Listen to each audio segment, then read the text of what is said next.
what the haters talking about. A new threat from North Korea coming in, saying they will be ready to attack the U.S. territory of Guam by mid-August. This comes as President Trump's warning shot fired directly at Pyongyang tonight is sending shockwaves around the world. But ABC News has learned that threat caught some in the president's own inner circle by surprise. The president in that statement using language not vetted or pre-approved by his national security team. North Korea best not make any more threats to the United States. They will be met with fire and fury like the world has never seen. Sources close to the president say behind closed doors with top aides, including new Chief of Staff General John Kelly, President Trump had discussed taking a tougher tone on Pyongyang. But even members of his own national security team had no idea the president would go so far. He has been very threatening beyond a normal statement. And as I said, they will be met with fire, fury, and frankly, power, the likes of which this world has never seen before. Thank you. Within a few hours, North Korea responding with its own warning, saying it is seriously considering a plan to target Guam with missiles. The U.S. territory, home to crucial military bases and 160,000 Americans, is just 2,000 miles away. Then today, Rex Tillerson sending a message of his own, landing in Guam, offering very different words. I think Americans should sleep well at night. The Secretary of State striking a much softer tone. What the president was doing is sending a strong message to North Korea in language that Kim Jong Un would understand, because he doesn't seem to understand diplomatic language. Then the president himself weighed in, tweeting, "Our nuclear arsenal is now far stronger and more powerful than ever before. Hopefully we will never have to use this power." But his initial words have sparked international reaction. From New Zealand, I think the comments are not helpful in an environment that's very tense. To Germany's Foreign Office, saying saber rattling won't help.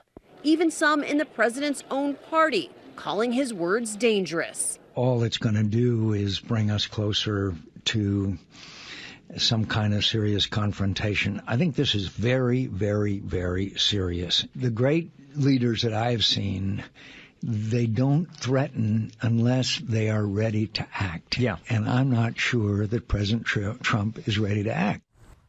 It is the most fiery, overtly military threat President Trump has ever launched at North Korea, a chilling warning in response to Kim Jong Un's threats to the U.S. This dramatic escalation of rhetoric, all the more alarming given the latest extraordinary intelligence assessments of North Korea's nuclear capabilities. First reported in the Washington Post and confirmed by ABC News, U.S. intelligence analysts believe the North can now produce a miniaturized nuclear warhead that can fit inside its missiles, including its intercontinental ballistic missiles. Kim Jong Un's claim that he was standing next to such a nuclear device last March was met with some skepticism. But this latest intelligence assessment says he has indeed produced that device. This is the most momentous day in his nuclear program.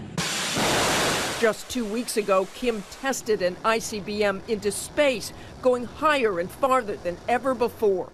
But analysts say if the missile trajectory was lowered, the missile could potentially reach the east coast of the United States, including New York and Washington, D.C. There are still two pieces of the puzzle left. One is he has to show that he's able to have that nuclear warhead survive the heat of reentry. And the second is that he has to be able to accurately target it. Miniaturizing a nuclear weapon was arguably the hardest part of him developing a nuclear capability. Look at this. This is what's called a ground-based interceptor. If U.S. radars were able to detect a North Korean launch, missiles would be launched from Alaska and California, fly up into outer space. They'd be able to tell the difference between a decoy warhead and the warhead itself. They would intercept it like a bullet on bullet and prevent that nuclear warhead from hitting the United States. It is without question the greatest challenge President Trump now faces. And the president's tough new words, fire, fury, and frankly, power, come as Americans are worried about the North Korean threat, according to polls. Just days after the UN enacted strong sanctions, a CBS News poll found 61% of Americans are uneasy about President Trump's handling of North Korea. President Trump's statement was a surprise to many. It is important to say war is the last thing anyone at the Pentagon wants to see happen. But Pacific Command has been doing updated war planning, and they're certainly focusing on defensive measures as well. But if those tough sanctions imposed on North Korea do not work, if Kim Jong Un continues to make progress on a nuclear-tipped missile, a senior official told me that in 6 to 12 months, the administration will have to decide whether some sort of preemptive strike or some other measure should be undertaken. Talk more about this because joining us now is our contributor, retired Colonel Steve Ganyard. So, Steve, tell us, what's the possible threat here to the U.S.? Well, Robin, what happened yesterday was the U.S. intelligence community finally said, we think that they can miniaturize one of these nuclear weapons to put on a rocket that will get all the way to the United States. So take a look at this video here. This is the evolution of how long these missiles and how far they've been able to reach over time. This is why the North Korean threat has become so much more serious, because they've finally developed those kinds of weapons that can reach all the way to the continental United States. Some people even believe that he'll even be able to reach somewhere out here, maybe as far as the east coast of the United States. So what are America's options here? Well, Robin, we have what's called a ground-based interceptor, and the ground-based interceptor is a ballistic missile system that is able to reach up like a rocket and be able to get into space and intercept these North Korean missiles as they come in towards the United States. So the whole idea here is we have this developing system.